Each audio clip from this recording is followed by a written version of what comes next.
Welcome to NSTV news. నా పేరు ప్రతిభ. బులెటిన్లో ముందుగా హెడ్లైన్స్ చూద్దాం. సాంప్రదాయానికి నిలువెత్తు నిదర్శనగా నిలిచే సద్దుల బతుకమ్మ వేడుకలను బెల్లంపల్లి పట్టణంలోని ఆడపడుచులు సోమవారం నాడు ఘనంగా నిర్వహించారు. పట్టణంలో అన్ని వీధులలో పట్టణ మహిళలంతా ఆయా వార్డులలో సద్దుల బతుకమ్మ వేడుకల కోసం ఉదయమే పూలను సేకరించి బతుకమ్మను పేర్చి పూజా కార్యక్రమాలు నిర్వహించి సాయంకాలం ఆటపాటలతో వేడుకలను పట్టణ మహిళలు జరుపుకున్నారు. సద్దుల బతుకమ్మ శుభాకాంక్షలు. ప్రతి ఒక్క ఆడపడుచు ఇంటి నుంచి పుట్టింటికి వచ్చి సద్దుల బతుకమ్మని చాలా సంబరంగా జరుపుకుంటారు. ప్రతి ఒక్క పువ్వును కూడా తను బతుకమ్మ పువ్వుల కోసం మనము వాడుతాము. ఏ ఒక్క ఆడపడుచు కూడా చాలా సంబరంగా జరుపుకోవాలనేసి కోరుకుంటున్నాము. తెలంగాణ ఆడపడుచుల ఘనంగా చేసుకునే పండుగ సద్దుల బతుకమ్మ. ప్రతి పువ్వు మనకి పూజించే బతుకమ్మ పండుగ రోజు చాలా చక్కగా పూజించే 9 రోజుల నవరాత్రులు చేసుకుని సద్దుల బతుకమ్మ 9 రోజుల కన్నా ముందు అంటే దుర్గామాత నిమజ్జనం కన్నా ముందు రోజు జరుపుకునేది సద్దుల బతుకమ్మ.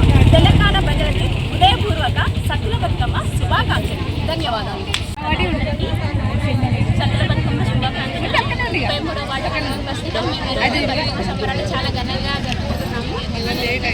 ఈ సంబరాలలో మాకు అందరూ ఆడపడుచులందరికీ మరొకసారి సద్దుల బతుకమ్మ శుభాకాంక్షలు. ఆడపడుచులందరికీ సద్దుల బతుకమ్మ అనేది చాలా పెద్ద పండుగ. ఈ పండుగను మేము 9 రోజులు చాలా ఘనంగా నిర్వహిస్తాము. చాలా మంచి. ఒక్కొక్క రోజు నుంచి ఒక్కొక్క అవతారంగా దుర్గాదేవిని కూడా నిలుపుకుంటాము.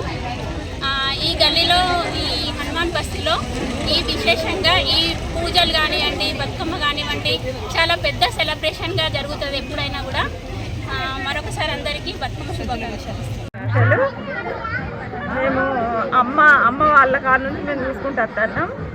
బతుకమ్మలు వేర్చుకొని కొత్త బట్టలు కట్టుకొని నైవేద్యాలు పెట్టి మంచిగా చక్కగా మేము పాటలు పాడుకుంటూ ఆడుకునేది. సద్దుల బతుకమ్మ 5 రకాల సత్తు వేసి ఆమెకు మేము పూజ చేస్తాం, ఆడుకుంటాం.